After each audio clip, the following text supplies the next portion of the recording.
3, 2, 1. How we doing, Hank? Doing all right. Do you mind if I call you Hank or Henry? I would love Hank. That'd be great. Hank? All right. Is there anything you wanted to promote? Like anything? I know you do like some video, like gaming, stuff like that, streaming. Yeah, I mean, it's not really that established yet, so Okay. it's kind of hard to promote something unless it's Well, do you have like an at on set up. YouTube? What? Yeah, it's Athena's Thong. Athena's Thong? Yeah, it's my streaming on YouTube, so if you want to check that out. But That's fucking awesome. yeah. That's Athena's Thong. That's hilarious. Is Athena... No, Athena's the hunting goddess or... Greek god of wisdom and war. Wisdom and war. Persephone is the god of beauty, right? I know nothing. Aphrodite. Aphrodite. That's what it is. Okay. As you can tell, I know fucking absolutely nothing about like Greek mythology and like Greek history or anything. So, what exactly did you major in at? History. Just history? Yeah, I think I have a minor in philosophy, but Okay. And was there any specific area that you studied history in? so my advisor, he was a specialist in Russian history, so I got a decent amount of Russian history, Okay. which is pretty fascinating. Is I it? think everybody should know Russian history. What's like the craziest fact about Russian history that you know of? Like off the top of your head? Because you could say probably anything. I don't know about the craziest part, but the thing that defines Russian history is they've always had an autocratic ruler.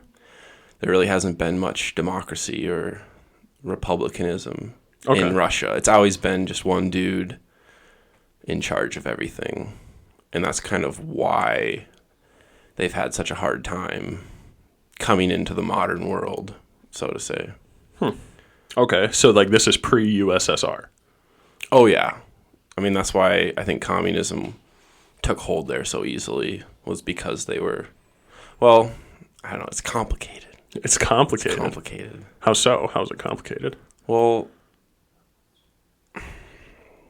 I don't know. You got to go study the revolution, because it's, The Russian Revolution? yeah, it's pretty fucked. Is it?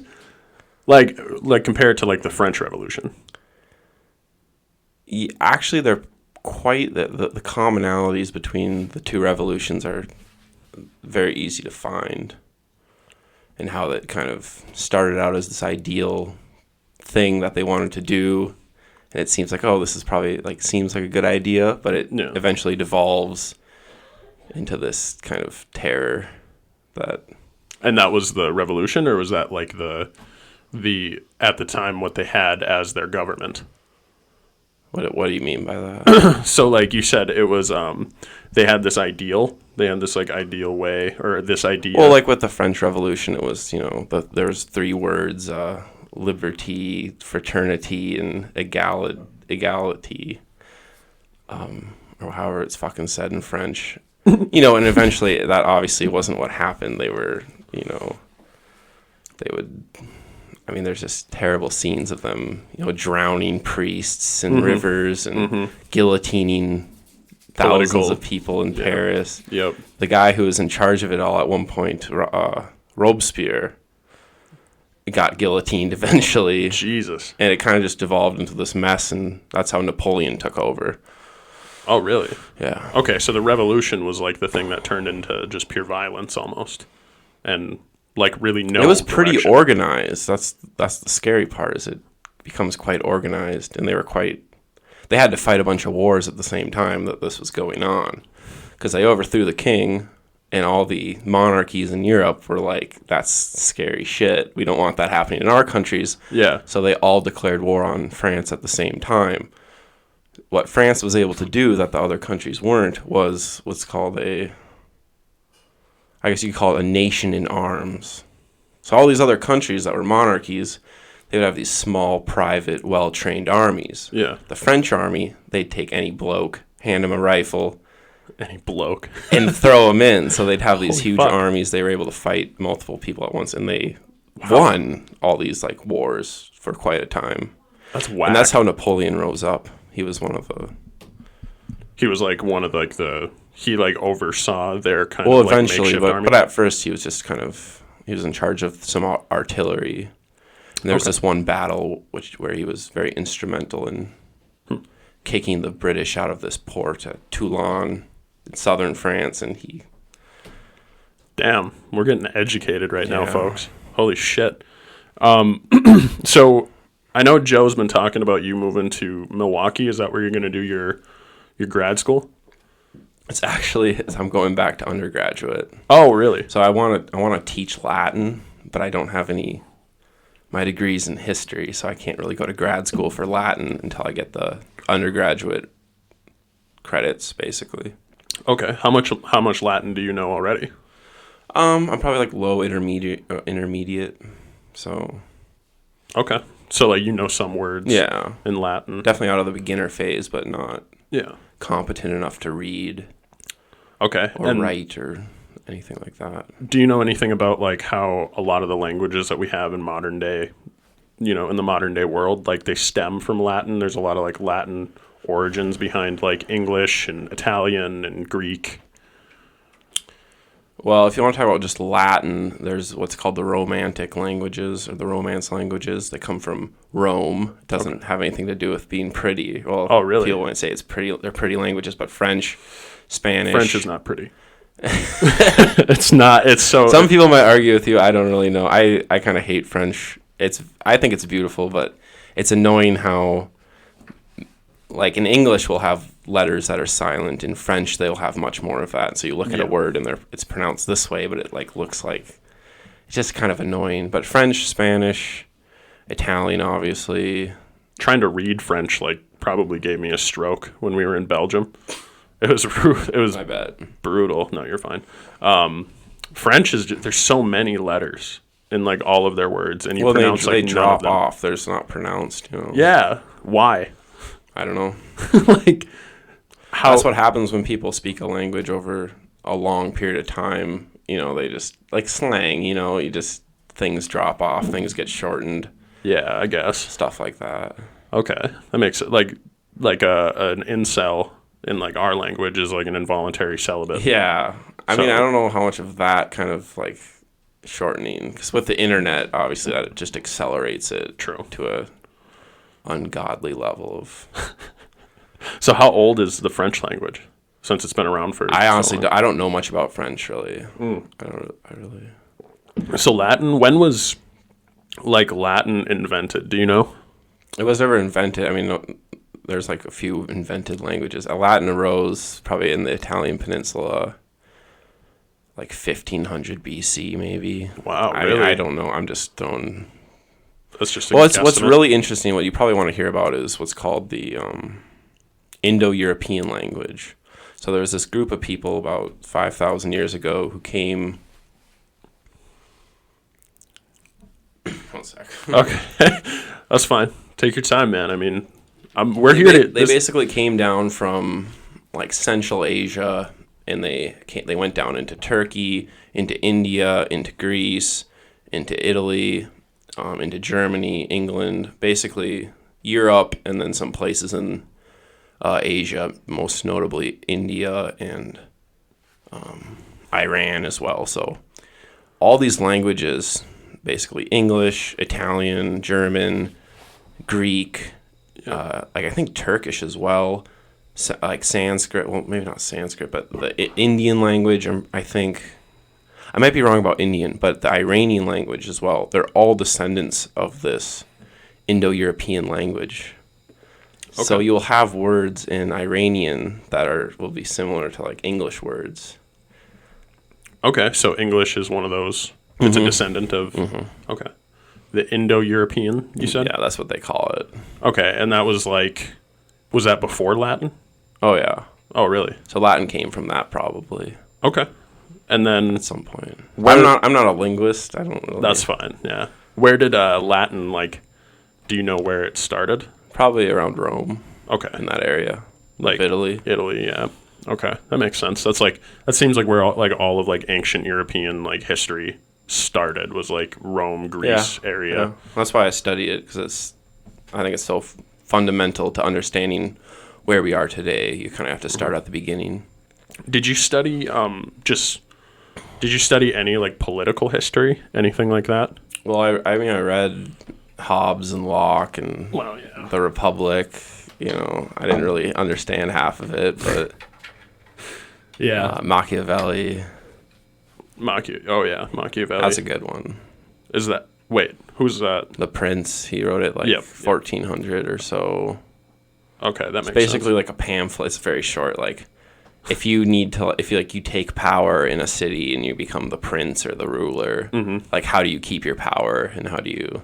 So basically a bunch of like, if you hear someone describe something as Machiavellian, it's very like manipulative. Like how do you Yeah. One of the tips is, if you have to commit violence, you do it all at once and then have it be done. So it's just like, Really? yeah, instead of like, we have these people that are troublemakers, we'll take them out one by one. No, you do it all at once.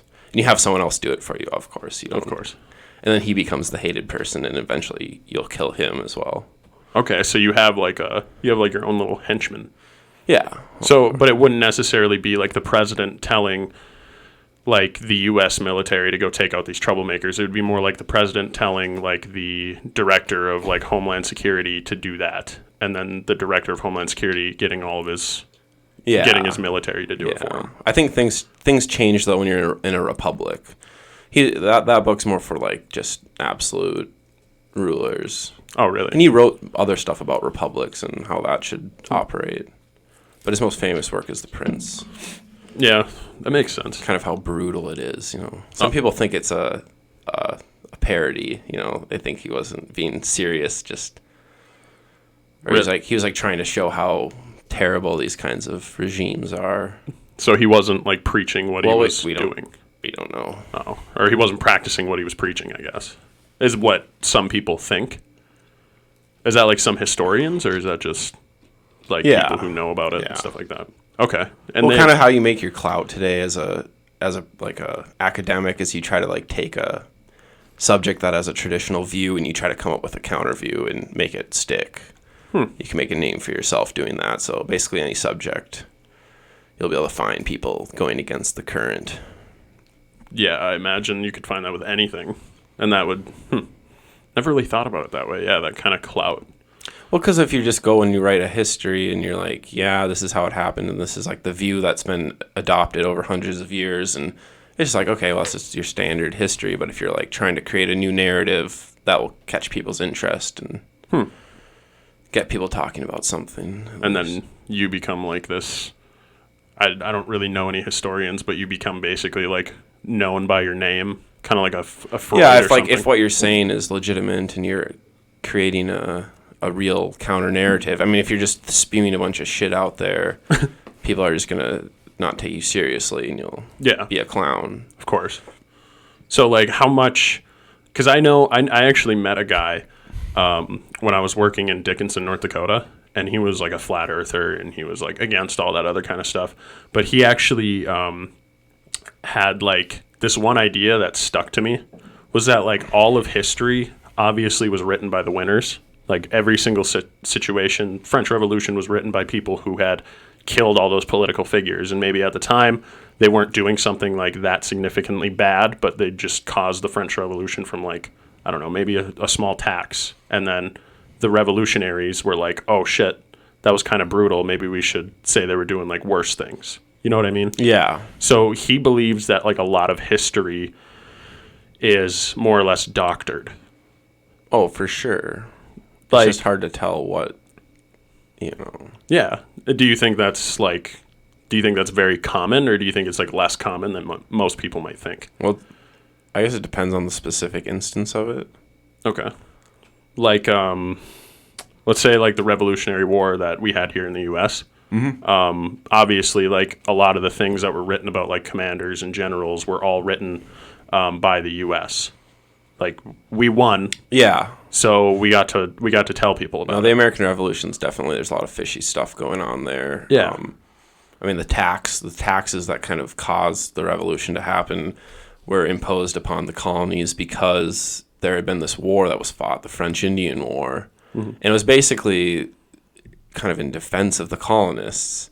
So it was like this very expensive war that the British fought, to there's French and Indians and whatnot, and they're like, we need to kind of pay for this, so we're going to tax your sugar and your tea and whatnot. And the colonists are like not having it at all. So you kind of look at it and you're like, well, you know, and these colonies are part of the British Empire, you know. Yeah.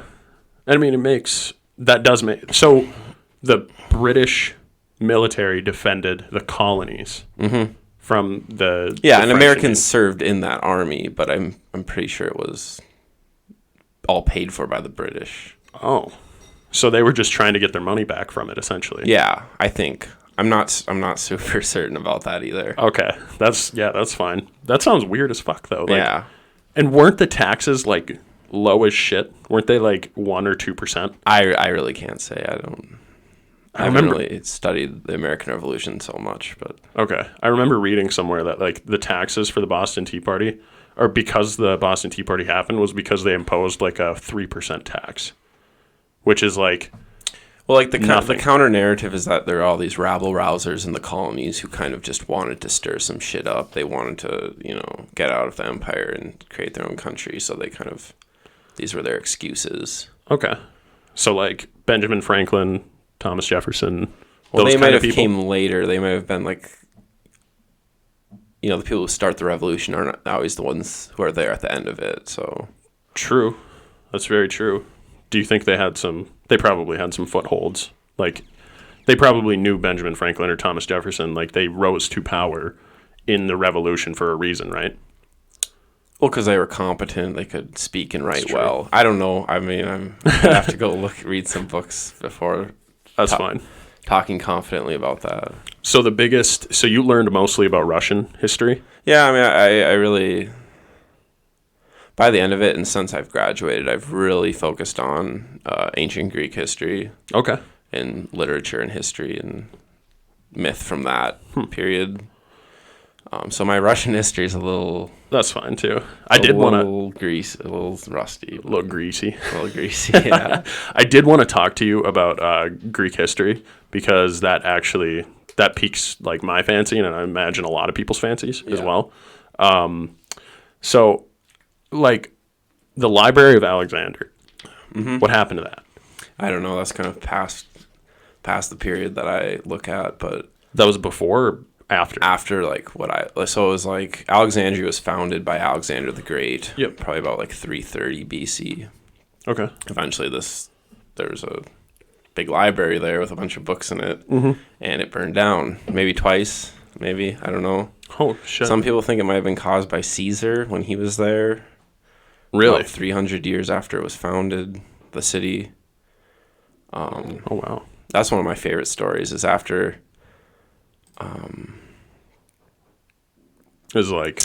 So there's a civil war, right? Caesar crosses the Rubicon, and he has to fight Pompey the Great. I don't know this story. And Pompey's in Rome, and the Roman Senate is basically like, okay, Pompey, you get all the powers, stop this madman. Stop Caesar. So like Caesar was up in what's modern day France. It was called Gaul at the time. Okay. Basically just subduing the people of Gaul, which were basically like tribal type of situation. They didn't really have a sophisticated, organized effort to resist him. So the Roman army was just incredibly powerful. I mean, there'd be these battles where it'd be like 50,000 Romans, like 250,000 Gauls, and they just mopped the floor with them because they were just so much more organized. Oh yeah. But he was up there for like 9 years. Caesar was? With probably like 60,000 men or so. Up in France, or modern day France, basically. He crossed over into Britain a couple times. He crossed over into Germany. Wow. Basically, though, just like getting these men completely loyal to him, completely like battle hardened. Like basically his own personal army up there. Oh. So he starts coming down south, and I don't really remember exactly how this works out, but he wanted to run for consul again, which was like the highest position in Rome. Basically, their president, they'd have 2 consuls a year. So it'd be like if we elected 2 presidents every year. Oh, wow. Huh. At the same time. No, they have 2 at the same time for a year. So it's like co-president. Yeah, basically. So he wanted to run for that again because when you're consul, you're immune from all legal activities, basically. So when he was going to come back to Rome, all of his political enemies were going to accuse him of all this stuff and basically try to have him removed from the political system or killed or whatever. So he knew that. So he's like, I want to run for consul, but not be in Rome. Not be in, like, he wanted to stay in, like, northern France. Yeah, he's like, I don't want to go back to Rome or I'll, get thrown in jail or whatever. I'll get taken to court. Yeah. And they're like, no, you can't do that. So he's basically, like, at the border of the Rubicon, right? At the border of where the official Roman territory starts. I'm good, thank you. Maybe later. Get a few more beers in you. Yeah. And he basically says, fuck it, cast the die, whatever the phrase is.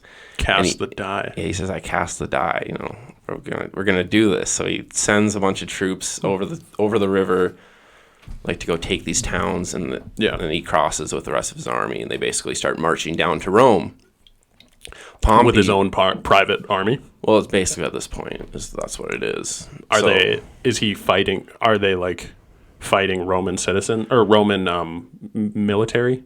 Personnel? Not at this point, because there really isn't anything to resist him. So basically, the other big hotshot in Rome at the time is Pompey the Great. Mm-hmm. And he's in Rome, and he's basically like with the Senate, he's like, we can take care of this guy. Like, I have people all across the known world who are like my benefactors. This is the guy who conquered basically the Middle East like a few years earlier. Really? And set up all these client states that were loyal to him personally. So he's like, I can, tap the earth and raise up armies or something along these lines. He didn't realize Caesar was going to come this fast for him. So he's like, we got to get out of Rome. We got to go over to Greece. I got to go get my boys out east, and we'll come back and get them. So was Greece under Roman rule at that time? Yes. Okay. Basically the whole Mediterranean. Yeah, that whole like... They called it Mare Nostrum. Mare Nostrum, RC. Oh. Because they basically controlled the whole fucker. The whole fucker, all the way to Egypt and like... Yeah, they had Egypt Algeria. At the time. Well, I think Egypt was still ruled by the Ptolemies. But they didn't have that like little sliver that you see in like the Great Roman Empire, or is that like a different time period? What little sliver? Well, I know in the like Roman Empire, I can pull up a picture, but I guess that was under Alexander the Great, wasn't it? The Great Roman Empire? No, Alexander was a Greek. Okay. Who made the Roman Empire then? Well, it was that had happened over many years. So Greece was conquered, I think, in like the 200s. Like the Middle East had just been conquered. A lot of this was really fresh. Yeah. It was expanding at this time. It didn't happen over, So I was talking about like this, like that little sliver. Yeah, so that's about 150 years after Caesar. Oh, is it? Okay. But it looked something like that at the time. I don't think Egypt was part of it yet. And you can see how up there in France, Gallia, that had just been freshly conquered by Caesar at the time. Okay. Huh. Shit. So this is like France right here. Yeah, he was basically up there for 9 years. They couldn't really ever get into Germany. Germany was a little too wild. Mm-hmm. And then they took all of Spain. Yeah, so that had happened. That had happened before. I think. Shit. But anyways, to make a long story short, Pompey goes east with the Senate. They raise up an army, and Caesar and Pompey meet in battle at this place called Pharsalus in Greece. Okay. So they fight it out in Greece. Pompey has many more men, more cavalry, but Caesar pulls this crazy maneuver off and basically mops Caesar won every battle. Like he was just a military genius. I mean, I don't know how else to explain it. Caesar mops the floor with Pompey. Pompey gets away, gets in a boat and goes to Egypt. And he gets to basically they get off the shore of Egypt, and a boat comes out from Egypt, and they pick Pompey up, and they get him basically to shore, and he's like, he's in the boat, and the Roman legionaries are in the boat with him. And he's like, I know you. I served with you. They don't say anything to him. He's like, oh shit. And he gets on shore, and they'd kill him. Oh shit. So they kill Pompey. Why didn't they just kill him on the boat and toss him off? I don't know. I mean, this is all like, these are all histories written many years after this actually happened. So we don't really know. Oh, really? What exactly happened. Of course. When was it written? Do you know? I don't know. There's multiple accounts of it over. Shit. And they were going off of sources that don't exist anymore. So, but anyways, he gets killed. Eventually, Caesar shows up in Egypt, and he gets to the shore, and the pharaoh at the time, or the Egyptian king, just gives him Pompey's head. And Caesar apparently starts crying because he finds it so offensive that they didn't just capture him, and because he wanted to pardon him. Oh. Caesar's great political genius was that he would pardon everybody he beat, so he wouldn't look like a bad guy. Yeah, basically. Okay, so he just wouldn't look like a murderer, I guess? Yeah, even though he was. That's relatively smart.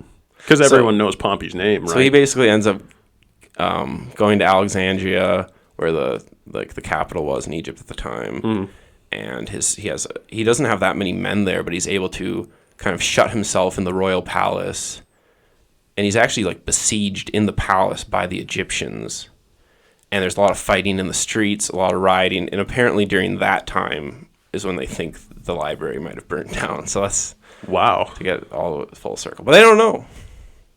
That's wow, holy shit. So what made you want to study Greek history, or just history in general? Do you like not know what you wanted to do? And I don't know. It started with philosophy, and then I took a couple classes and started reading the literature. Homer, it's pretty good. What's Homer about? I fucking don't know. So anything. Homer wrote these two epic poems, the Iliad and the Odyssey, which are basically about the Trojan War. Okay. And they're just short poems. No, they're big fuckers. They're like how big?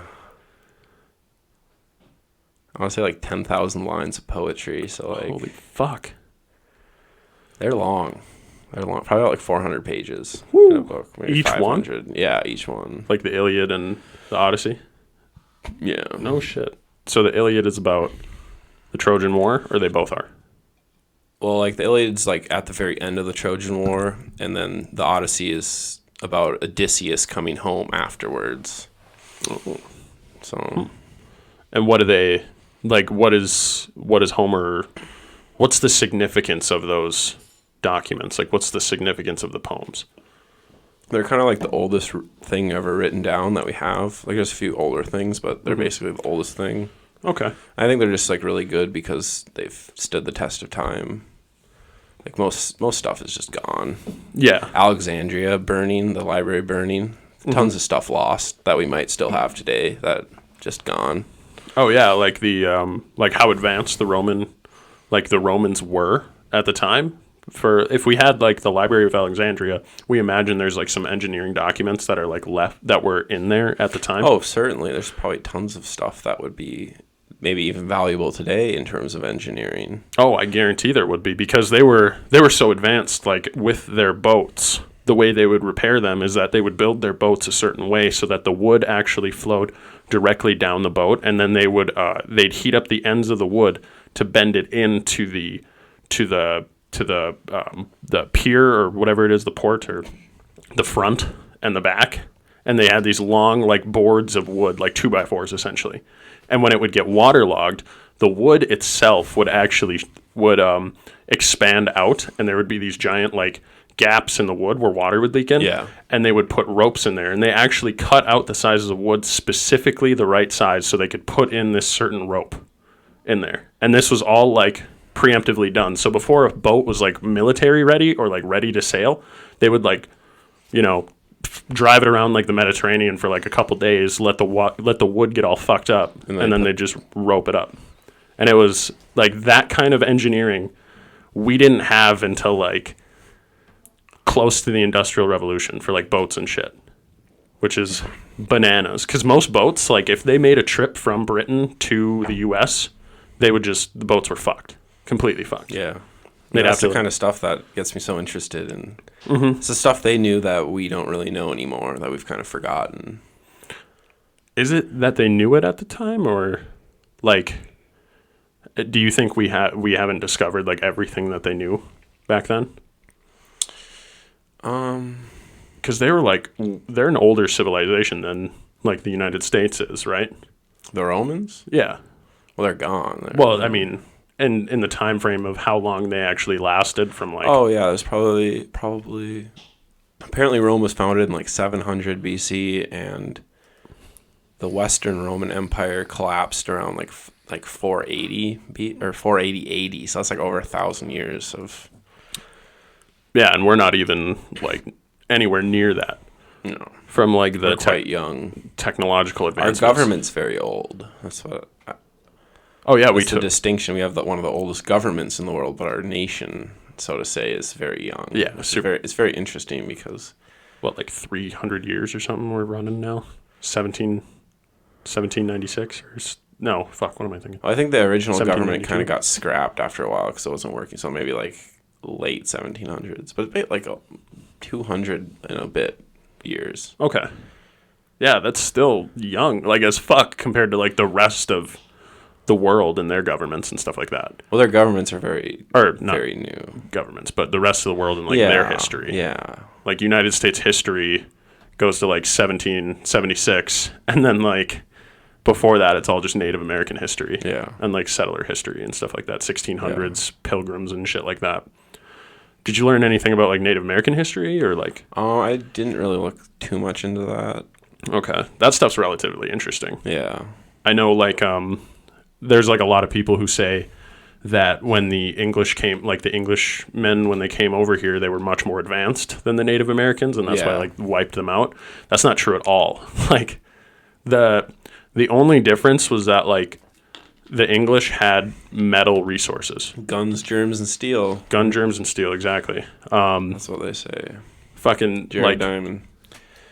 Like the kind of culture and like the society that existed in the United States, like with the Native Americans, was just, it was almost like perfectly bliss, right? They would just follow the buffalo wherever they went. Like, not necessarily the Ojibwe. The Ojibwe would like go upper Minnesota area and like over into North Dakota, and then they'd come back down and do this big loop where in the winter months they would be up north by the maple trees.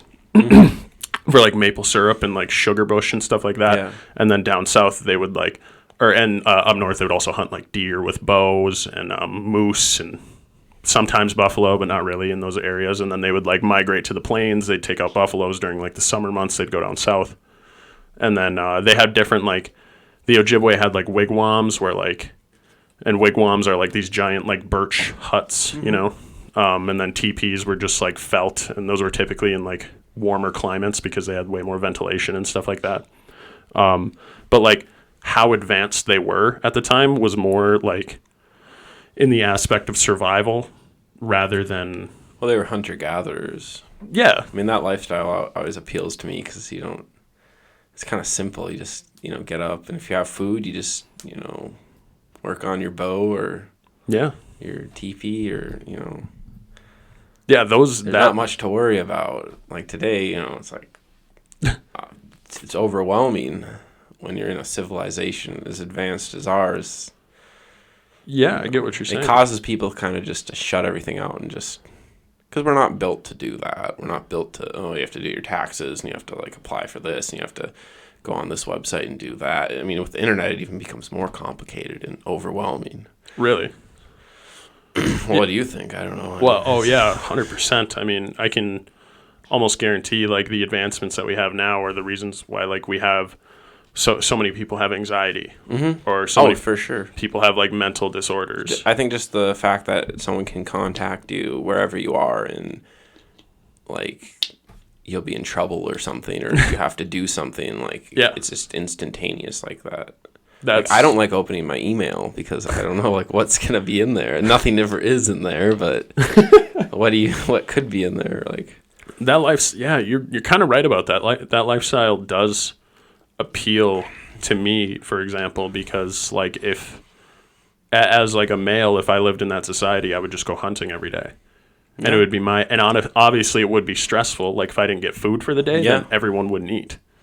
But they had their ways down, essentially, where like if you were hunting, there was a certain way to do it where you would do it right. Oh yeah.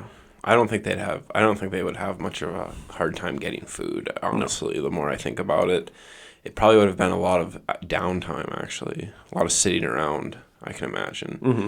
Like, not ancient, but like stories passed down. There's one story that says like the average day for a Native American was either hunting, or in Ojibwe, was like hunting or gathering, depending on the season. And then they would go home, tell stories around the fire. They would dance the night away, and then they would have sex and pass out and repeat the next morning. And there's like a story behind that, and it says like only the white man could think he could make that any better.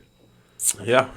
Because their lives were like that. They would just do that all day, and they didn't have a ton of disease because of the animals around here and stuff like that. Like, they weren't harvesting, or they weren't like doing ranching, right? They didn't have like pigs and cows sitting right outside their window, just bacteria factories, fucking with their immune system. That's why you got like Europeans are just like, just have been dealing with liquor, alcohol, pigs and goats and cattle for millennia, centuries. Yeah, I mean, yeah, and it's a much different world. But the idea is there's so many people that think like the Europeans were so much more advanced than the Native Americans. Well, I think they were, but is that a good thing? That's the question. Well, it depends on what you mean by advanced. Like, European civilizations weren't able to get like huge because people would start dying from disease, right? At those times, like 1500s area, people would just like, if they got too big, a disease would come and like wipe them all out. The plague is a perfect example. But like the Native Americans, they never really had like a population issue because they could only like, do with what they had. There was a hard cap. Yeah, there really was. Like, if they had too many people, some people wouldn't eat. I mean, like, technologically and like civilizationally, they were much more advanced in how they could organize things, the technology, governing systems. The government. And behind that, you have hundreds and thousands of years of development. Well, it's the same thing with the Native Americans. I mean, the Native Americans, if you look at a Native American-made bow compared to a European-made bow at the same time period, that Native American bow will dust the European bow for sure. Any aspect of life. For sure. When they were like Arizona area Native Americans, the way they rode horses and shot from the horses, they would actually hold arrows in their fingers.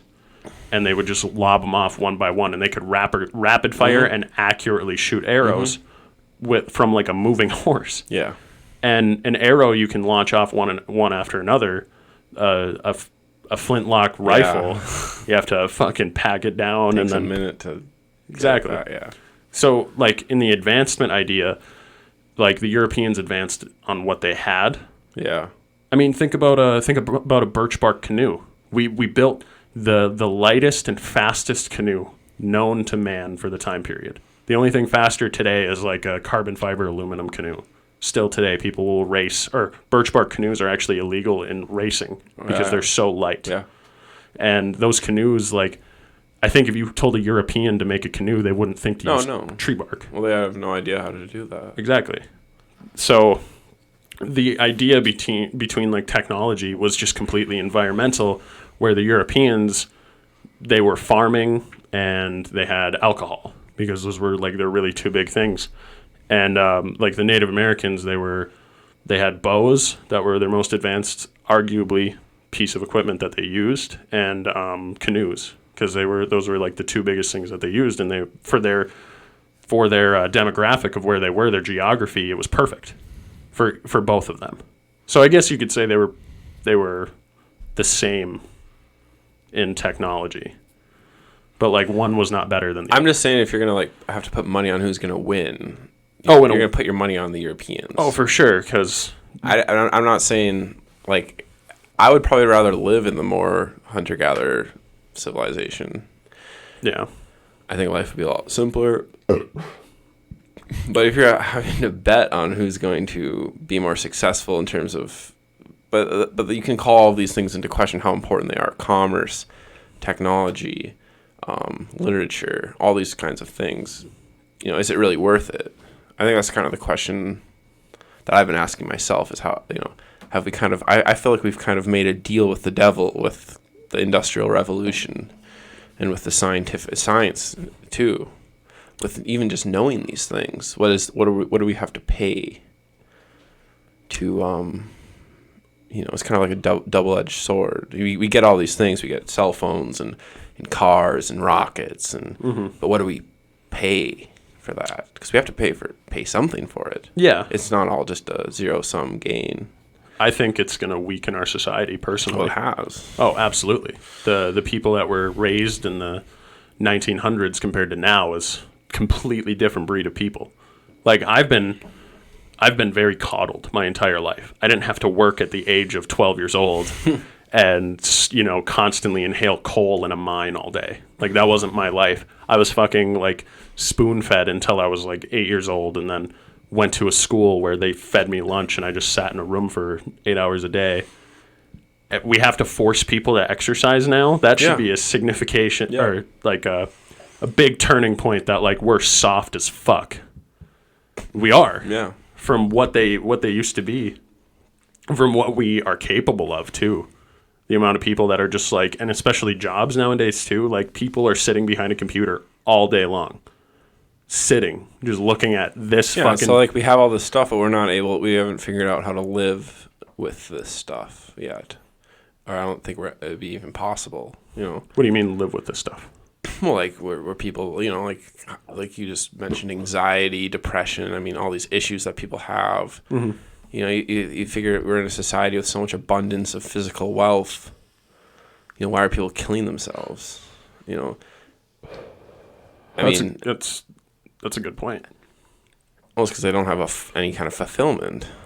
We haven't really thought so much about what makes a fulfilling life. We've thought about how can I make $100,000. Yeah, that's true. Like, that's a really good point. Yeah, I don't really know how to expand on that idea. Well, no, I do.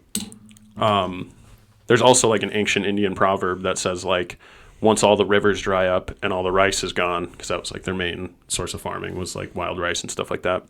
Once all the rivers dry up, all the rice is gone and all the trees disappear and all the animals die, the white man will figure out that he cannot eat money, that you can't eat money. Yeah. So that's a good, like, Native Americans despise the way of life that we live. Yeah, yeah. Especially elders. They look at like how they grew up compared to now, and it's just like this. It's a totally different world, especially with like poverty on reservations and stuff like that, and them having to witness like their entire culture being forcefully shifted in a different direction, in a direction that they're not used to. Yeah. There's going to be some growing pains, obviously.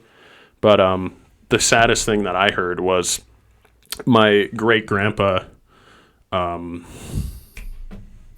something Whitebird, I forget his first name. I think it's like John or something.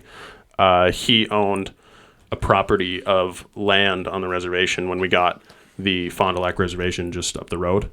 And he owned a property of land. And at the time, Native Americans were actually being taken from their homes, and like especially high up like tribal leaders and stuff like that. And he was one of them. They were being taken from their homes and being killed publicly by inhabitants in the area. And it was mainly like Catholic and like religious missionaries and stuff like that, killing Native Americans for not following their traditions. Yeah. So my great-grandpa, he took my grandfather and my great-grandmother and moved down to Chicago to a sanctuary where they lived like within the city, but they lived in this community filled with like natives from all over the U.S. And then when he came back, he was actually like ostracized by the rest of the entire, like everyone else who stayed and like suffered through everything that happened because he took his family and left. He was like ostracized from that, and he got his land taken away. So I don't know where I was going with this. Fuck, I totally forgot. But we just kind of shoot the shit here, man. Yeah, so I kind of want to ask you a few questions about this podcast. Absolutely. What kind of made you want to start this? I've always been a big fan of podcasts, probably since I think it was like 2009, so it's been Yeah. like 10 years probably since I've been listening to podcasts. Just a big fan in general, so it's kind of cool to actually be on one. Yeah, so I was actually, when I worked at Steffes, so this is like the very start of it. I was talking to my roommate, a kid, shout out to Noel, he goes to South Dakota School of Mines and Technology. He was the other co-op that I lived with while we both worked at Steffes. And I was bullshitting with him, and I was like, dude, we should start a podcast. Because, like, me and him would just have these wicked conversations all the time. And I was like, that was, like, an interesting as fuck conversation. It was funny, informative. Like, let's get this out to the world. Let's talk to people. For sure. And he's like, no, I wouldn't want to do something like that. He's like, you're the one that can talk more. And that's true. I love to talk. Yeah. I love to talk. And so one day I was painting these stands that I made in the paint booth, but to my knowledge, I didn't know this. Somebody had put foam over the ventilation system in the paint booth to actually, because it was super cold that day. Yeah. And they didn't want to like let all the heat escape. Yeah. So I thought it was completely ventilated like it always is. Yeah. But it wasn't. So I was spray painting in this booth like all day. Jeez. I was super fucking paint high when I got back to my desk. Yeah. And I was bored and I had nothing else to do, so I just went on Amazon and I started like, I put these mics in my fucking cart, that camera in the cart, the tripod, and I already had the computer, and I was like, fuck it. And these mics were only like $50 a piece. The camera was like $100, and plus the tripod was like $100. So I spent like, I had it in my cart, and then I wanted to buy something for my mom for her birthday. Mm-hmm. So I was like, oh shit. So I threw another thing in my cart and I hit confirm. Okay. And I was like, a $300 purchase? What the fuck? Like, there's no way it was that expensive. And I like went and looked and these were already shipped. They're on their way. And I was like, well, fuck it. Like, I got mics now. I got a camera. And then I just had the equipment. And a friend of mine at NDSU was like, he's like, hey, I got like an extra room if you want to start doing some recording. And we figured out how to do it and we just started one. Yeah.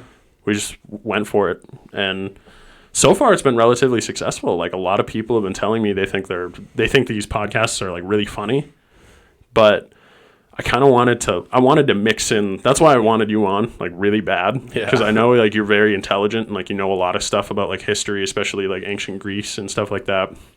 So I wanted to get you on and like learn a little bit. I wanted people to be able to like listen to this in the car, and then like when they get to their destination, they'll know a little bit more kind of idea. But I just had the mics and I was like, well, I might as well fucking use them. So that's cool, man.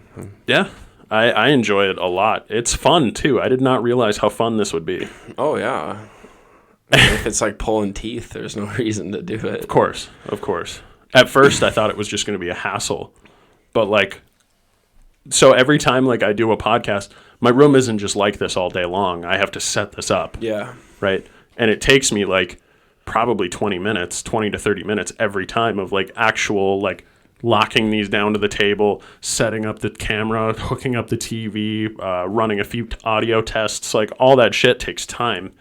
And if I didn't do this, I would have more time, obviously, because I wouldn't be killing 2 hours just bullshitting with people. But just the whole idea, like I feel passionate about doing it. It's not like a job. It's like, that's awesome. Fuck, I got to set up. It's like, oh yeah, we got Henry coming over. Start talking about some fucking ancient Greek history, dude. And it's exciting too. The amount of people I get to talk to and what we get to talk about. Yeah. Like, when I told that story, I don't know if you listened to the last podcast I had Chase on. He has his own podcast. It's like a sports podcast, but he hasn't posted in a while. And then I had Gabe Sorensen on. Yeah, I think I watched like 10 minutes of that. Yeah, at the end I told like a story about how like I shit my pants on a fucking one of those like chute slides, you know? Yeah. I accidentally shit myself on one of those, and like it was a funny fucking story. And I had like 3 people from Snapchat fucking message me. They're like, "You shit yourself at the Dells?" Like, I did. It happened. But it's just so much fun. And I didn't think it would go this big. Like, I didn't think I'd ever purchase this shit. Yeah, sound. What was it called? It's just studio foam. Muffs. It's just studio foam. Sound muffs. Sound muffs. I don't know. That's a good name. It's just studio foam. And then also when I go to NDSU, one of my roommates, he's going to be like my tech guy. Mm-hmm. He's going to run all the technical shit, and he's a computer science major. So you're going back in the fall? Yeah. Is the semester over? No, I have finals this upcoming week, but I only have like 3 finals. Yeah, goddamn, I'm so happy I'm out of school, man. Aren't you going right back? I am. Going to Milwaukee? I'll probably just be taking like a class a semester. I'll probably be there for a few years. Okay, so you're going to take your time. Oh, yeah. Yeah, I'm going to have to like pay rent and stuff, so I'm going to have to work a lot. That's one of the biggest things to me is like I can't stand people that are like, I need to get my master's in 5 years, otherwise I'm going to end it all. Like those kind of people are just... Well, for me, I wish I was a little further along at this point, but you can't really beat yourself up. I always like to say that being hard on yourself is an excuse, you know. You just got to go do it. Being hard on yourself is an excuse. What do you mean? Well, if you're like, oh, I'm 24 and I've been out of college for 2 years and I don't have a real job yet and I'm not in school, like it's like, okay, well, like being hard on yourself about where you're at. Oh. There's no reason to do that. It's just a waste of time. Why not? Like, so it's just about where you're at. Like if you're hard on yourself for like failing an exam. Yeah, it's like the exam has failed. It's happened. What are you doing right now? What am I doing right now? Yeah. No, I mean like hypothetically, hypothetically, if you fail an exam, are you just going to be like hard on yourself? Oh, dwell on it. Yeah. You're like, oh, I'm such a like shitty student. Like that's a good point. I'm a failure. Like it's like, no, dude, like what are you doing now? Yeah, how are you going to learn from that? Yeah, exactly. That's one of the biggest things for me is like that's why like when I went to Itasca, I had a hard time because like every single homework assignment was... What the fuck's going on there? You're losing a bulb. I think so. That's a big bummer. Shit. Losing a bulb. Let's see. Okay, it's just out now. Yeah, we lost a bulb.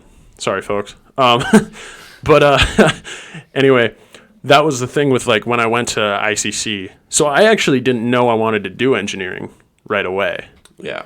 I went to Itasca because it was cheap, and I was like, fuck it, I'll give it a shot. Like I'm good at math. Calculus was easy, so let's give it a shot.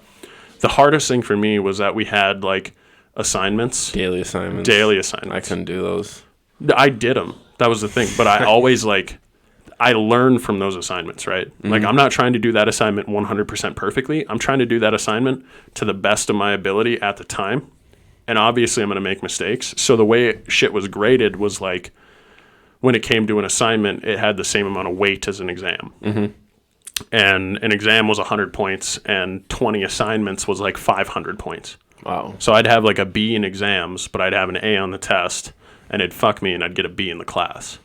So that's why like at NDSU now I'm kind of thriving in the big university idea. Because all the little assignments are... The assignments don't matter.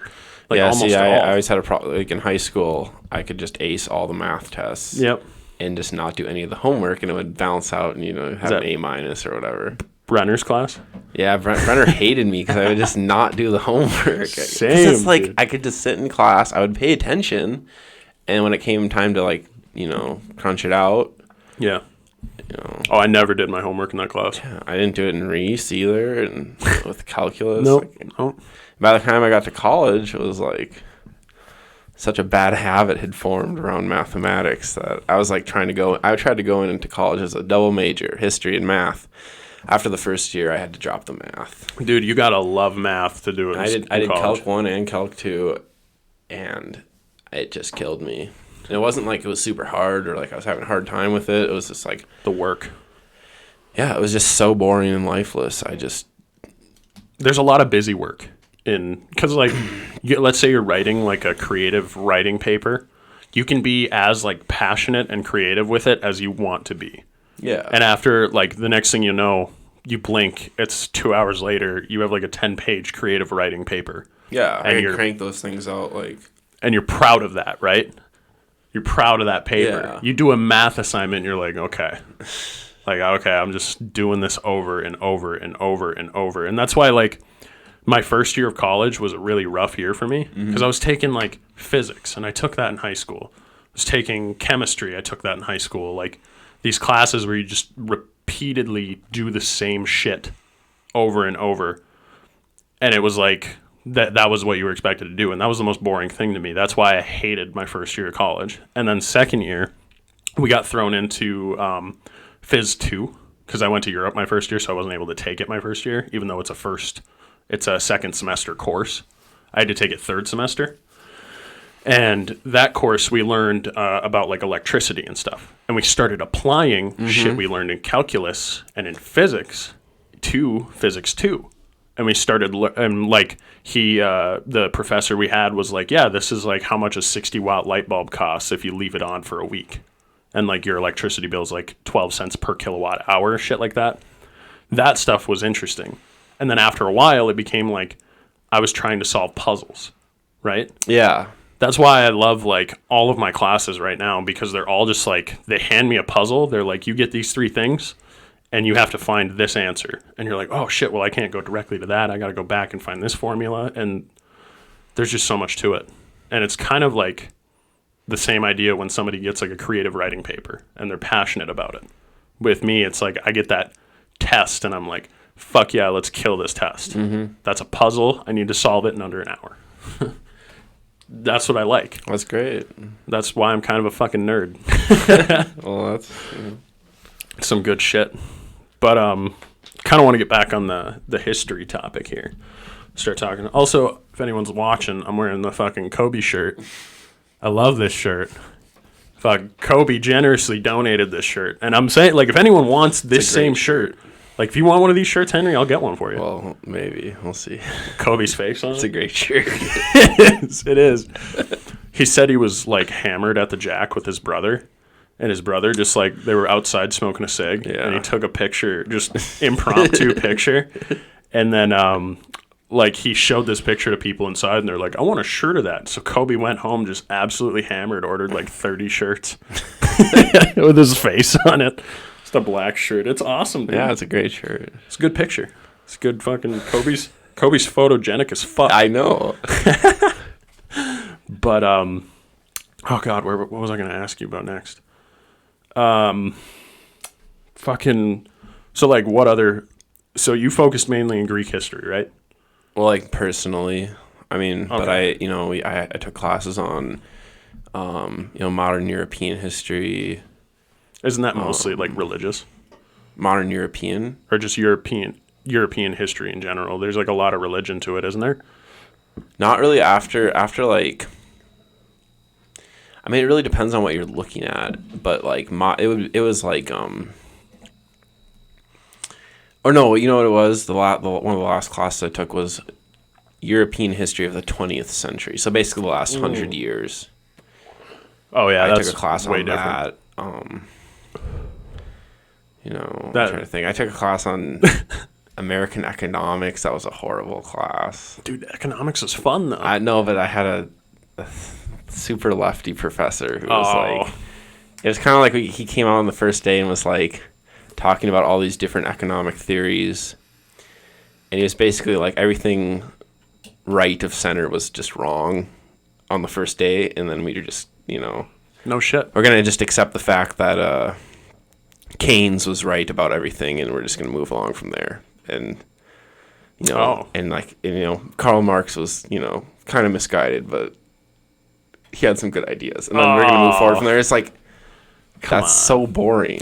And, like, just, Well, that physics 2 professor we had, his name is Ed, and he would teach, like, all the electrical classes at Itasca, and he also taught, like, chemistry or whatever. But he's, like, a chemical engineer that was in the Navy and stuff like that. And you'd expect, and he lives in Grand Rapids, right? Mm-hmm. You'd expect him to be this super right wing, like, Trump supporter. Yeah. Total opposite, dude. There was one day, it was like the second day of Phys 2. And behind me, there's a bunch of years with fucking big old lippers in, and you can just hear the Trump chant in their head. Yeah. Like from like if you're within 5 feet of them, you can hear it. Yeah. And they're huge Trump supporters. They all drive trucks. They're nice guys. I love them to death. But I asked one day, I was like, okay, I just read an article about how advanced Tesla batteries were, and like why they're so advanced compared to like a regular lithium ion battery. Mm-hmm. And I asked my professor, I was like, so what's the difference? What did they do differently? Did they make it so like when the battery's like being still plugged in but nothing's being used, like the battery itself shuts off? Yep. Or I just wanted him to enlighten me. And I asked him that question, and then he started talking about our generation and how our generation's totally fucked. Yep. And then from there it stemmed to Trump and like how we have to make sure like another Trump doesn't happen again. And it just spiraled from there to like the whole 2 hours was a Trump talk. Yeah. And about how like he fucked around with like Stormy Daniels and like something was going to come out. and his big selling point though, he's like, think about when Trump went to Russia. You don't think they like honey dicked him at all with like a bunch of prostitutes, and he didn't take the bait, and now they have video of it, and now he's giving money to the Russians, and it's like, I mean, yeah, possibly, but who gives a fuck? I had too many professors like that. It just kind of ruined the last few years of college for me. It just gets old, you know. It does. And it's like I want a little diversity. Oh, but I was the worst in that class. I would egg him on. I'd be like, well, didn't Trump do this though? Yeah, and he'd fucking just blow up about it, and I'd have all the kids like, just sighing behind me. They'd be like, oh my God, shut up. Like, one day I walked into class and Ed wasn't there yet. Yeah. My buddy Peter looks at me, and he was one of those yee kids. Like, he's got a big old truck, Trump supporter. He looks at me and he's like, if you egg Ed on today, I will kill you. He's like, I don't care. I'll go to jail. I'll fucking murder you. He's like, I'm not having it today, dude. I can't do it. And I was like, all right, sorry. But still, I mean, I want to have that teacher on the podcast. I feel like that would be cool as shit. Yeah. You gotta get some good guests. That's yeah. He's a real solid guy. Like, yeah. His method of teaching was a lot more hands-on. Like our final wasn't a final test; it was a project. Our final for Phys 2 was we had to make an RC car out of we had to make a remote controlled car out of like a remote control little antenna that you plug into a motor, and then a brushless motor like ones you see on drones and stuff, and then like 2 servo motors. We had to figure out how to make a car that could like turn, like go reverse and forward, and like it had to go over a hill, so it had to have like a right amount of torque to get going and shit. And that was fun. Yeah. Oh yeah. And we learned a lot. Like the labs we did in that class, like make NDSU, like the Circuits 1 lab that I'm taking right now, it makes that lab look like a fucking joke. The first day she asked the TA, she like held up a breadboard. Mm-hmm. Do you know what a breadboard is? No, but I can. It's just like those little white boards with like holes in them. And it's got like a plus and minus at the top, and it's got a row of that. All it is just a metal strip connecting each one of those holes, and then you just stick wires in there, and you make like circuit configurations out of it. So like a circuit board is like a tiny little green board with like soldered ends in it and stuff. A breadboard is just like a way more primitive version of that. And like it makes it so you could just do shit with your hands and like plug stuff in and stuff. Yeah. Like LEDs and just like little nodes and shit. But like she asked us the question that day, like one of the most fundamental things. Yeah. One of the things that like the first day of Phys 2, he like had us plug shit into. She's like, does anyone know what this is? And like most people were like, how do you use it? Yeah. And those are like juniors. Yeah. Right? Juniors and like the same level as me. Yeah. And I'm like, what the fuck? Yeah. You guys don't know how to use like an oscilloscope or something? Yeah. It's ridiculous, man. I think the big university teaching way, like as an engineer, if you come out of a big university, no matter where you go, they're going to look at you like, and you start your job like, let's say at Microsoft or at Tesla or something. They're going to look at you and be like, that kid doesn't know shit. Yeah. Yep. There's going to be a lot of work. Yeah. Yep. Yeah, that's a huge thing. Like a lot of work is an understatement, really. From like we know the basics. We know like all the math behind like everything we have to do, and we know like our CAD shit, but we know nothing about industry. Walking into Steffes my first day of my co-op, I was clueless as fuck. I was like, this is how you guys run shit? Like, this is so weird. I didn't think anything was like that at all. Everything was cool until, like, I found out how simple it was. Like, we had a welding robot that would weld a pipe to a flange. And I was like, holy fuck, like, that's so cool. And then by the time I left, like, I had built most of the shit that was being used on that robot. So coming out of college, like, you don't know shit as an engineer especially. But how is it for, like, your major, for example, like a history major? Well, there's not really many job fields that, I mean, like like museum stuff, maybe, and then teaching. And that's like it. Or you could go into civil service probably and do something with like foreign relations.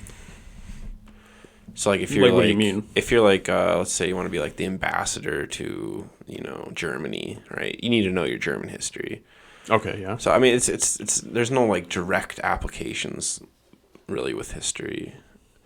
Unless you're doing like a history podcast or like making content or writing books, really. Oh yeah, book writing. I mean, there really is not. That's why it's kind of not, I won't say a useless major, because I think it's very useful in many ways, but at 100%. the same time, it's not like you can just jump into a field right after. Well, it's graduating. not like a money pot. You know what I mean? For sure, no. For engineers, like, the reason why an engineer will make like a really good living out of college, start off at like $65,000 to $75,000 a year, and that's like the low end of engineering. Like a chemical will start at like 100 plus, but that's because like they're so useful in making money. Yeah, like every manufacturing, you're plugged right into the economy. Exactly.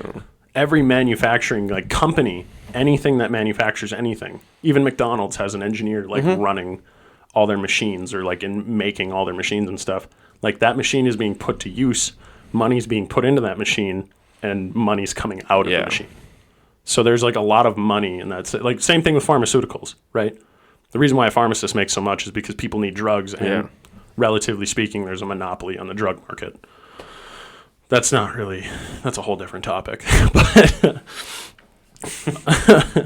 But that's like the problem with like an English major or a literature, like a literature major. If you don't want to be a teacher, it's kind of hard to get in. I mean, it's like if you're gonna go and like, oh, I just love reading these books. It's like, yeah, I do too, but I mean, what are you gonna do with that? The one thing that is like the most disappointing part about being an engineer is that like every person in my field, and I'm sorry, Brooke and Spencer, but this is directed at you, they're ignorant as fuck. Like they think that every major outside of like STEM is a useless major. Yeah, well, it's partially true, but like the way I look at it is in the long term, if our society just produces a bunch of engineers and heart surgeons and theoretical mathematicians, the problem is, the real question is what are we going to do with all that? Yeah. What's the purpose of this? What's the purpose of us being here? How are we going to live together? What is right and what is wrong? Mm-hmm. And a lot of these STEM people kind of get stuck in this way that we're going to like just mathematicize everything. Just advance upward. Yeah, it's like mathematics can solve a lot of things, but it can't solve the human soul, I'd say. Happiness or anything of that nature, yeah. But a lot of people do get sucked down the humanities wormhole, and a lot of them, I think, don't like take it that seriously, and they end up getting a degree, and they're out the other end with a bunch of debt, and they don't have any real career. I mean, I could go to law school after this and go become a lawyer, but how many people want to go to law school after their history degree? People who don't have hearts. Yeah, I don't know. It's honestly like, I thought about it the other day, and it's honestly kind of like a sad way to run like an educational society, like an educated society is just make it completely about money. But like, how else are we supposed to do it?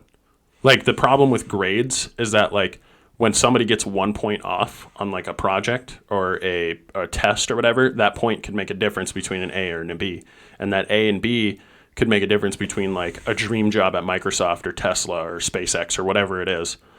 And the whole thing with that is like the grades are just too valuable. They're so they're more valuable than gold because it's your life. Well, it's the thing. The issue I really saw was kids and young adults being more concerned about their grade than the learning itself. Yeah, they're not coming into this class to learn something new about this and that. They're coming to this class to ace every test and get out of there with an A so they can keep their GPA up. Mm-hmm. But it has to be that way. And that's such a toxic. I feel like it's just so toxic. But how else? Well, I think that's what you do is you have to separate the humanities from the STEM fields and have separate institutions. And separate the sports too. We separate all of them. The sports are in one area. We'll have the even sports medicine too. Everything. No, like I just mean like the sports in general. I think just need to be. If we want to create a radically different education system, higher education. Yeah. Anyways, past high school, I think the sports need to be taken out of it and put in their own thing. Okay. The STEM fields put in their own institution, and the humanities in their own place. I like that idea. So I think when you put them all together, there's different interests in each place. You know, the humanities people are interested in kind of just reading old books, talking about things, writing papers, and just like, you know, sitting around basically and bullshitting about dead people. You know, STEM people are very interested in creating things, mechanical things, you know, like biological engineering, etc., whatever, you know, changing the world in a physical way. It's applied science. And then the people in the sports place are, you know, they want to go, like a lot of people want to go watch some sports, but other people are like, you know, some people just want to, like, they just want to play sports in college, you might get a scholarship.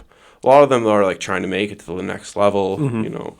So you have all these different interests, and when you combine them all together, I think you get this kind of toxic, you know, and then it becomes just about money. Oh, absolutely. I think the way we have it now is perfect for STEM. The way it is now is the STEM in higher education is perfect there. I don't really see.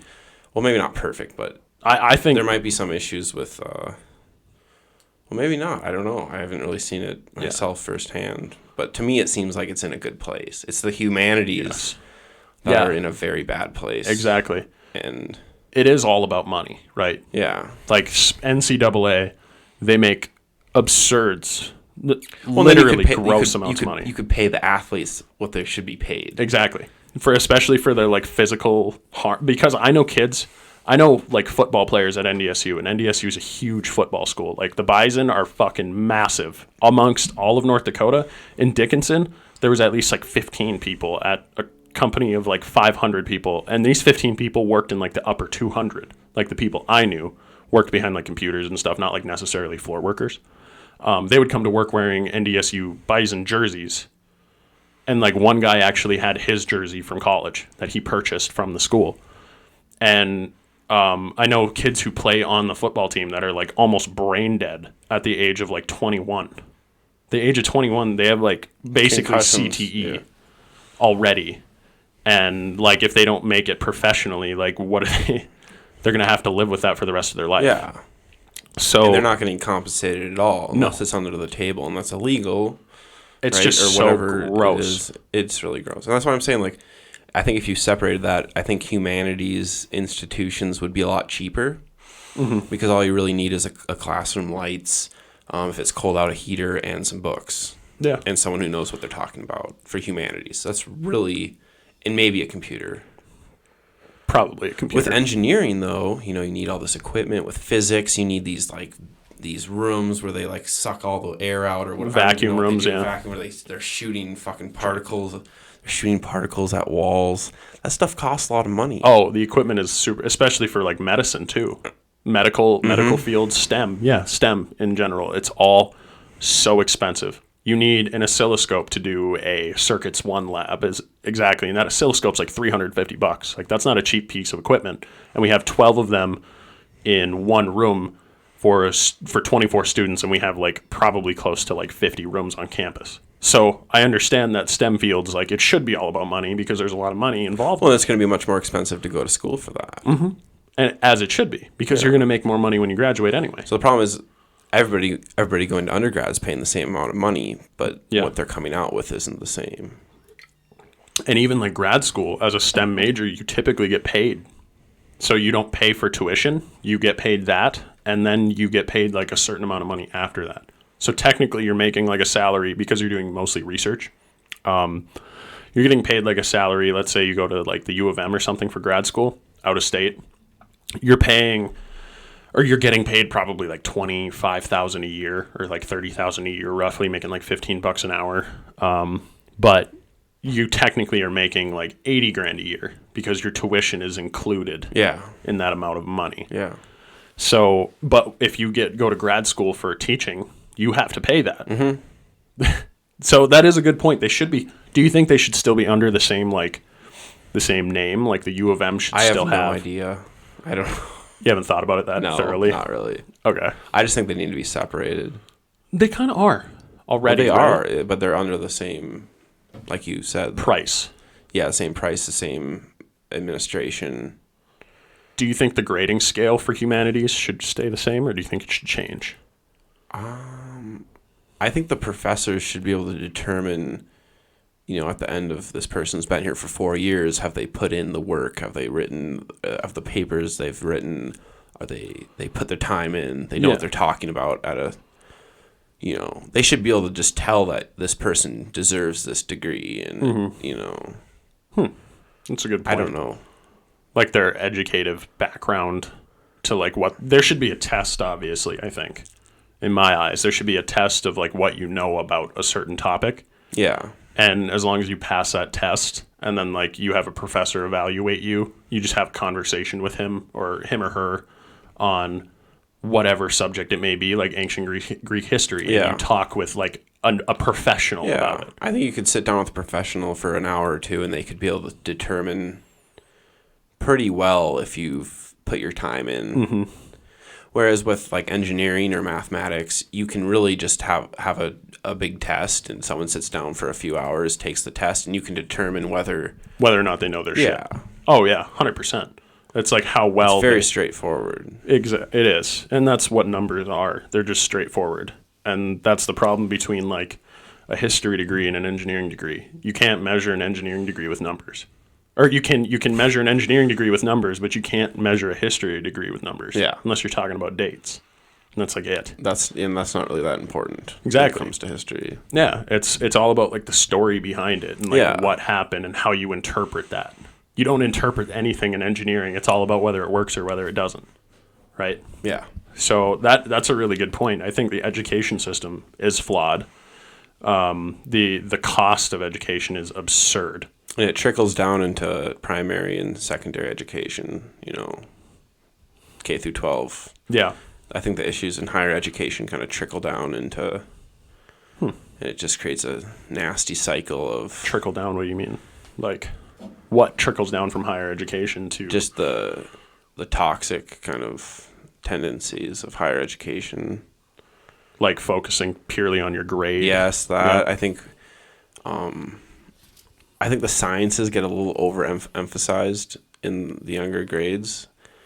And as a result, I think Americans have a harder time reading. Reading comprehension is kind of lost a bit. True.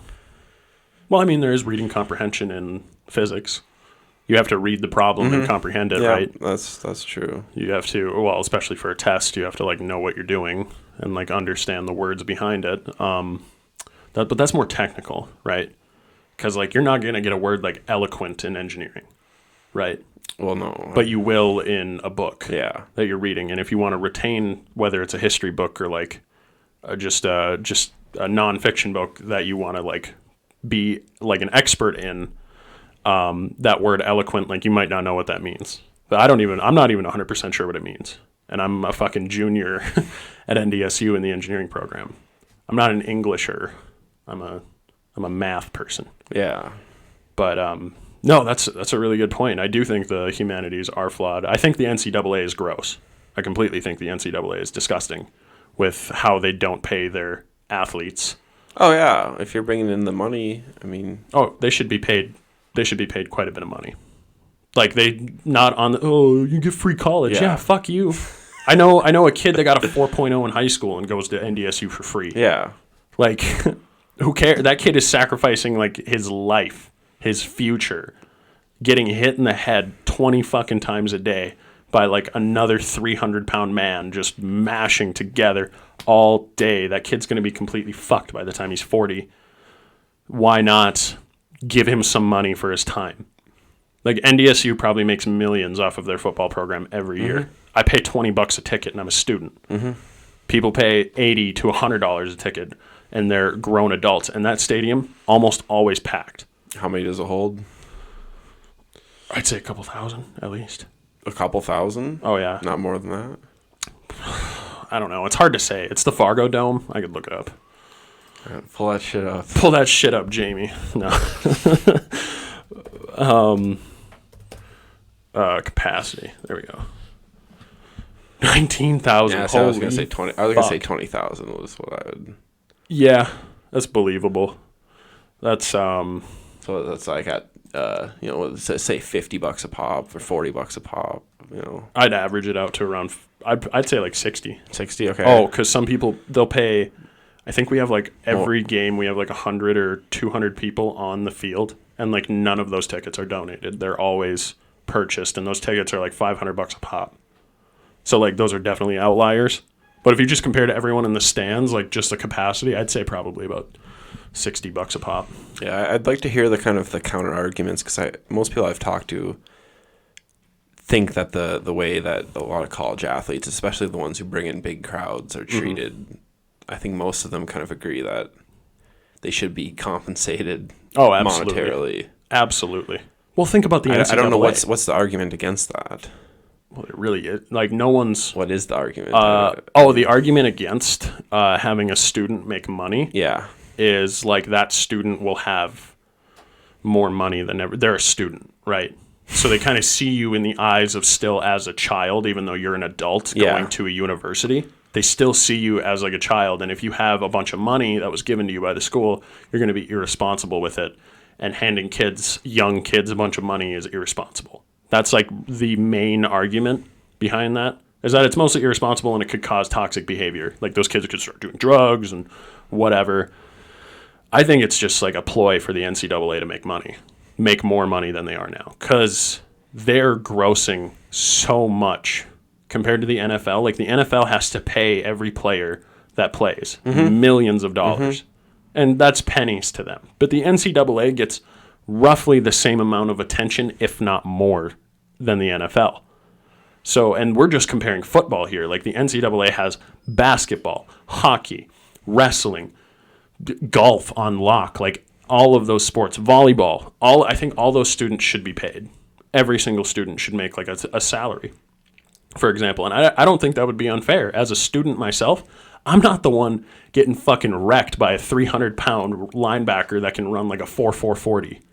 I'm not the one getting destroyed. So the problem is, how do you separate that from the educational aspects while still keeping it under the same, like this is, these are the Gophers, I think you could still have the name brand to it. And I think that every person that plays should have to attend the college for a degree. They should have to be, academically eligible. They should have to hold like a certain standard to that aspect, but I still think they should be paid. I think that an athlete should be held at like a different regard than just a student. And that's just me personally, because they are taking in so much money.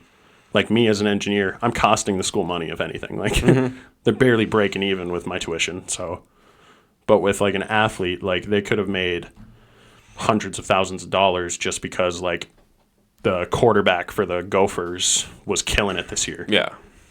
They made so much more in attendance, and I feel like he's owed that money, that player. So I just think sports should be held at a different level. A lot of people don't think that. A lot of people just think like, oh, they're just an athlete. Like the only thing special about them is they can run faster than me or they can jump higher than me. But like you don't realize the amount of time and effort those people have put into being that good at those sports. And I think that effort should be compensated for sure. I think they should be able to live in their own house and afford it. I don't think they should make absurd amounts of money. I don't think they should make millions.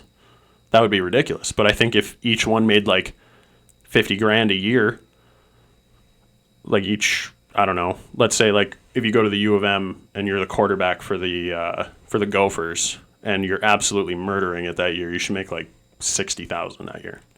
Shouldn't make a ton of money. Yeah, I guess they'd have to figure it out through contracts, and Yeah, you would learn before you went on. I mean, if these players who are going on to the NFL, they would learn how to deal with that at an earlier age. I don't know though. I mean, I've also heard issues where NFL players will like go broke after they retire, like really short after. A lot of them do, I think, because they don't understand like the importance of money at the time. Like they don't take those millions and invest it in something. They just like blow it at clubs and shit.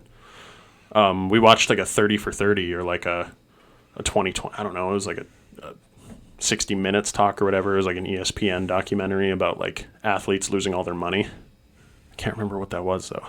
We watched it in Money Matters in high school. Loved that class. Shout out Miss Towner. But yeah, I think the educational system, I think humanities should be held at, I don't want to say cheaper financially. Well, it's just not that you don't really need that many materials for it. There should be less expensive for sure. There really isn't anything like, what do you need for a history course? A teacher. Yeah. Lights, a room. How much is that professor's getting paid? What, $60,000 a year, $70,000 maybe? Maybe. Yeah, they're not. They should. I feel like teachers should make more money too. Well, they have to be held to higher standards then. But yeah, I think that would go hand in hand. Mm-hmm. You'd have much more people wanting to be teachers if they were being paid more. Thus, the pool that schools would be able to pick from would be bigger, and you'd get more qualified teachers. I think if you were to take that money away, though, if you were to make like humanities as cheap as it's going to cost, like let's say they broke it down to each student has to pay like $2,000 to the university regardless. Every student has to pay that. But then like history majors, they have to pay for that class, and they just have to pay like the teacher's salary for teaching that class, like the amount of hours they put in for that day, and then all of the materials that they're going to use. So they would pay, like their money would directly go to the rent of the building that they're using. Their money would go directly to the books that they purchase, all those things. I think if you did that, engineering degrees would be so much more expensive. Like, that's like tenfold. That's the whole conflict, you know? Yeah. Like me getting an engineering degree, I would probably be paying like $100,000 a year at NDSU than 10, 15, 20 grand a year than what I'm paying now. So it would just be totally different. But that history major might only pay $1,000 a year. Yeah. For what they're doing, or $1,000 per class, or whatever it may be. So that's ridiculous. Yeah, like there's so many negatives and positives to like changing a system that's already been set up. Yep. For many, many years. And it's evolved organically. Like, True. A lot of the sports itself is probably something that was around 100 years ago, just as, we do sports and all the way up through, and we do it in college too. And this is our sports team, and it doesn't bring in a lot of money or any money at all, but, and then it grew into what it is now. And it's in place, and it's hard to remove things like that. Yeah. Or change them. And you'd also have to compare, like, how would you pay a basketball athlete to a football athlete, depending on how much money the school makes from each one. Same thing goes for the NC. I think it'd be just like a professional team where you would sign these athletes when they're in high school. You'd sign them to contracts. Yeah, you send them contracts. Say, okay, we're going to pay you $20,000 a year to be a freshman on this team, or like $10,000 a year. And then maybe like someone gets hurt and you step up that season, and the next season you're going to be a starter, and they'll say, oh, okay, well, we'll change. Yeah, they'd have people making these contracts. But then that would make the revenue that like the students would make, and like the institutions in general, and like the NCAA would decrease significantly. Well, it'd be like run like a business. Yeah, it would be more or less. Instead of like That's a good point. I don't even know much about the NCAA. All I know is that their athletes don't get paid, and they make like stupid amounts of money. And that you would have to compare it to like a D2 athlete. Who are the people who are making all the money? That's the thing that you guys have to ask. Like the heads of the NCAA. Yeah, because like there's all these people that are making shit tons of money, and they're like, the colleges are making loads of money, and then the colleges, to be a part of the NCAA, they have to pay the committee of the NCAA. And like they have to pay their division a certain amount of money, their committee, they have to pay a shitload of. Maybe I should go back to school for college administration. Yeah, maybe. Just to see what it's like. Maybe. I mean, I think it's just so gross how those students don't get compensated for the NCAA. But yeah, that is a good point. I mean, there is issues with every educational system, like not. And having a mass amount of people go through the educational system as well, because you can't tailor to each individual's needs, right? Yeah. You can only do so much. You can only have so many tutor halls, and you can only have so many tutors, and you can have so many professors, or you can only oversee so many students as a professor and like try and help out each individual student.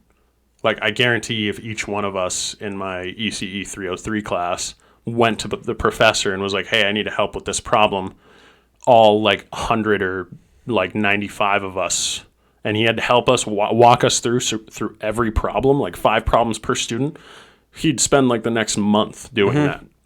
So the mass way of teaching is going to be flawed in general. But like how else are we supposed to do it? I don't know. Exactly. There's really no other way we could do it.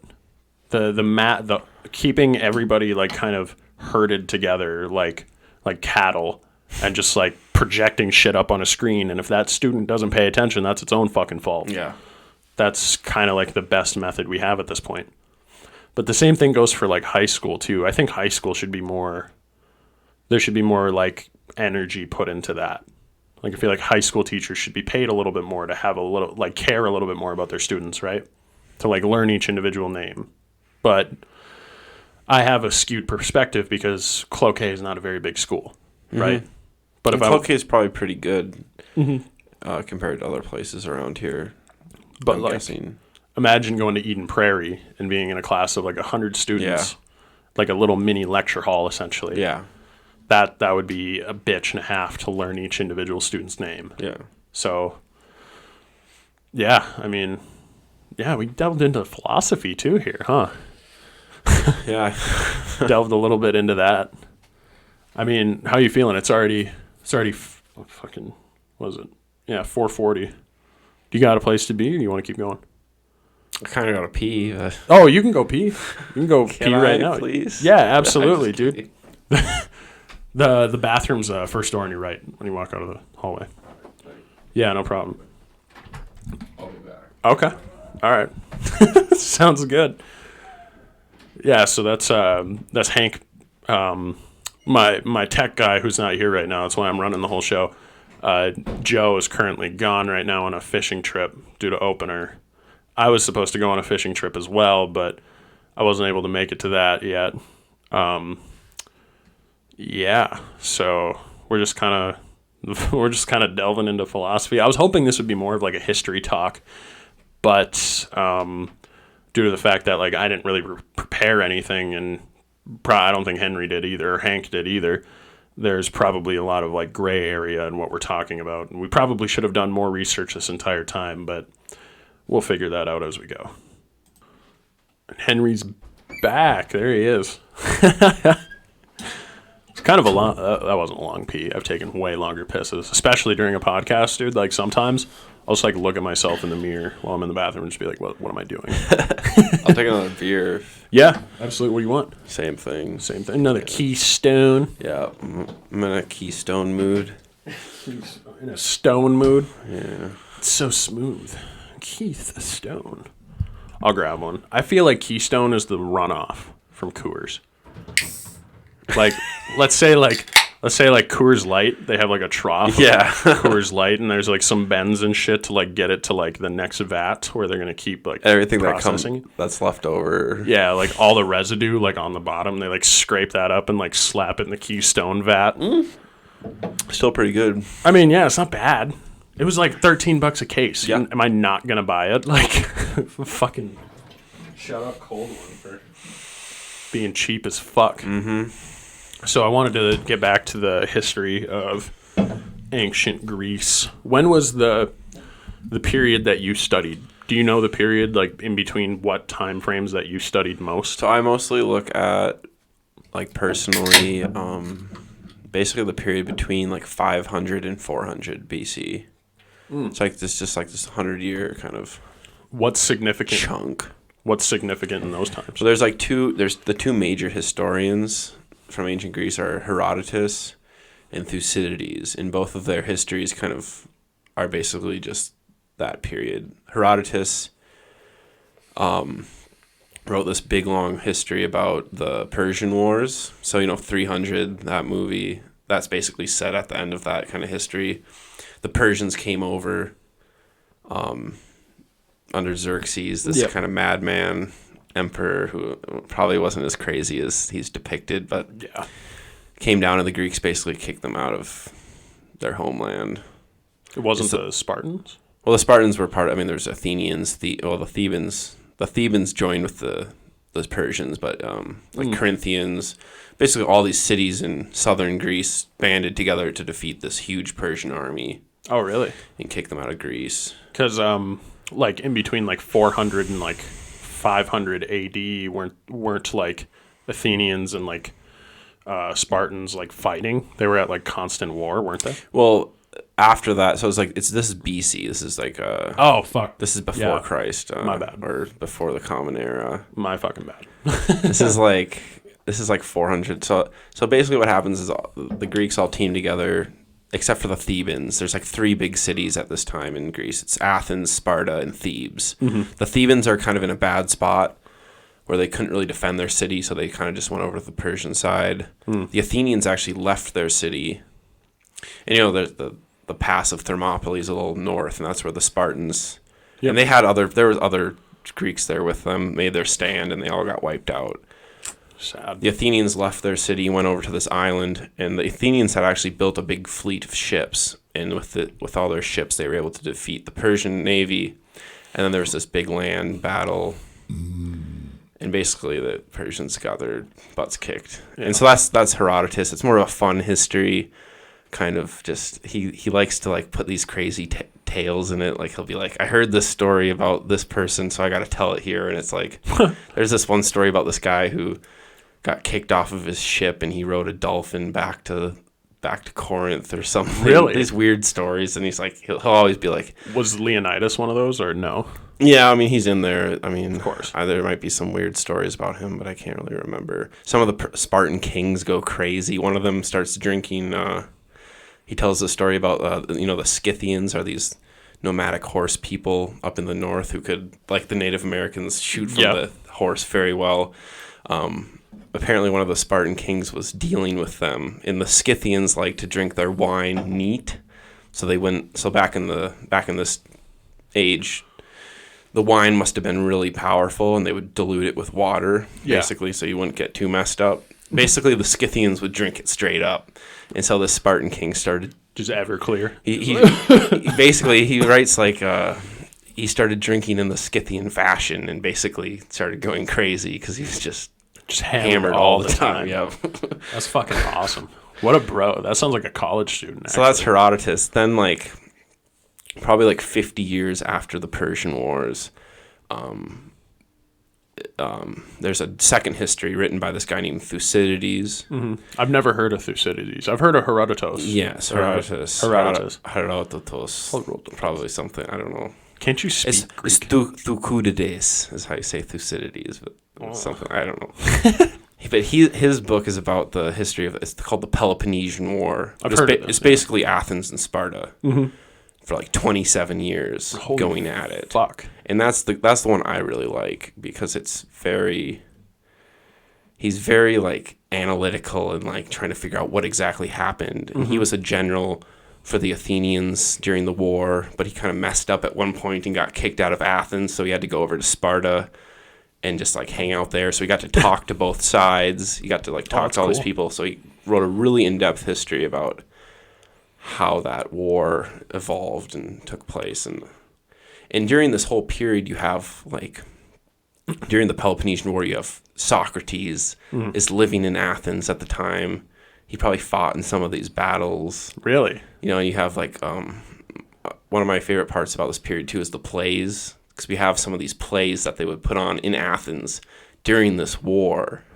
So you can kind of like during this battle was fought this year, and like the following spring this play was put on, and you can kind of line these things up, which is kind of hard to do in ancient Greek history. But during this one period, you have all these things going on that we know about at the same time. And they're documented. Well, we have the plays. Yeah. Huh. And we know, like, from certain documents when they were put on. That's really cool. First time. That's really cool. So does like that specific era, you said it was between 500 and 400 BC? Mm-hmm. So between that specific era, was there like a lot of significant like mythological changes or anything? Basically, they were just taking the myths that they had and like putting new twists on them. New twists, like what do you mean exactly? Well, like, you know, like the thing More that's stories. so great about Greek myth is it's not set in stone. Mm-hmm. So like when they would retell the stories, they could, you know, if they want to tell it this way, they can invent new versions of the myth, you know. Huh. That's a good point, yeah. So like I never really thought about it. I always thought it was like kind of like the Bible where it was no, just like that's one. the thing that's so interesting about Greek myth is it is so, I guess, amorphous. It's you can change it. You know, the people who write the poems and the plays, they play with the myths to kind of make a point maybe, or just tell a fun story. So like with the Trojan War, it was fought because the Trojan prince Paris came over to Greece and he stole this guy's wife, Helen, right? Helen's the most beautiful woman in the world, and you know, the whole war was fought over Helen. There's this alternative version of the myth that Helen actually never went to Troy. It was just like an image of her went to Troy, but the real Helen went to Egypt. And so during the like whole a body double or something? Yes, I mean I don't know how they put it exactly, but so the real Helen is in Egypt the whole war. Yeah. And then Menelaus, her original husband, who he got cucked basically. Fuck. He ends up Poor guy. after the Trojan War, his ship blows off course and he lands on the island where Helen has been this whole time, and he like is like, What the fuck? Yeah, so like that's like a kind of a fun retelling of the myth that isn't, you know, there's no orthodoxy when it comes to Greek myth, and That's cool. yeah. Huh. So it's not like a religion. It's more of like a story. No, well, it is religion, but their religion was so like accepting of other different kinds. Like they'd be like, oh, you have this god. Well, I guess like that god can be like part of, you know. So they compared like, well, Roman and Greek mythology were like almost the same thing. Yeah, I think the Romans basically just borrowed a lot from the Greeks, and the Greeks probably borrowed a lot from Middle Eastern. I guess they wouldn't have called it Middle East, but, you know, Yeah, of course. Mesopotamian myths. Yeah. You know.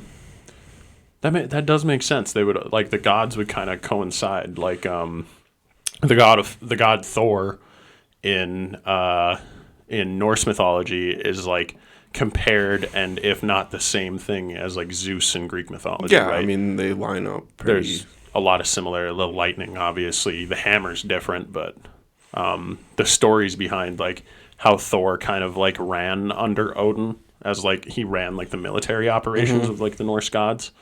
That was like compared to Zeus running kind of the show, being horny as fuck and like fucking all these humans and shit, making demigods and shit.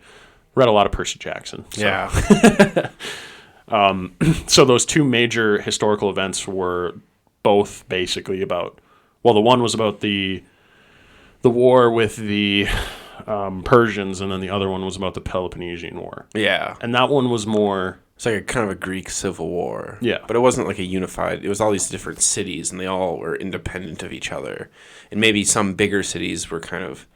had a bigger area, and they had control over some other place. Like, you know... Eventually, the Athenians had control over the whole Aegean Sea. Mm-hmm. So that whole sea, you know, they had basically all the islands... Because Athens had such a great fleet, they had basically control. It was basically an Athenian empire. And but they kind of fucked up pretty bad. I mean, it could have really been like a big thing, but after the Peloponnesian War, they kind of just decimated. Yeah, I mean, there was this, I think it was like 415, someone event, because it was a democracy. That's what throws a whole monkey wrench into this whole thing is that Athens was a democracy, like a very radical democracy for the time. Someone got up in front of the ecclesia or the assembly and was like, we should go over to Sicily and go take over Sicily. And so they've made this huge fleet. Oh. And so the other guy gets up in the assembly and says, this is not he doesn't want to do this, right? Mm-hmm. He's like, this is a bad idea. But so his argument to try to get the people to vote it down is we're going to need at least double the ships, double the men. And so they vote for double the ships, double the men. They put this guy in charge who doesn't want to do this. Shit. And the guy who got up originally and said, like, we need to do this, like, got in trouble, so he got recalled. Oh, no. From the expedition. They end up landing in Syracuse, and they basically it goes horribly wrong. The whole armada and army is destroyed. Oh, God.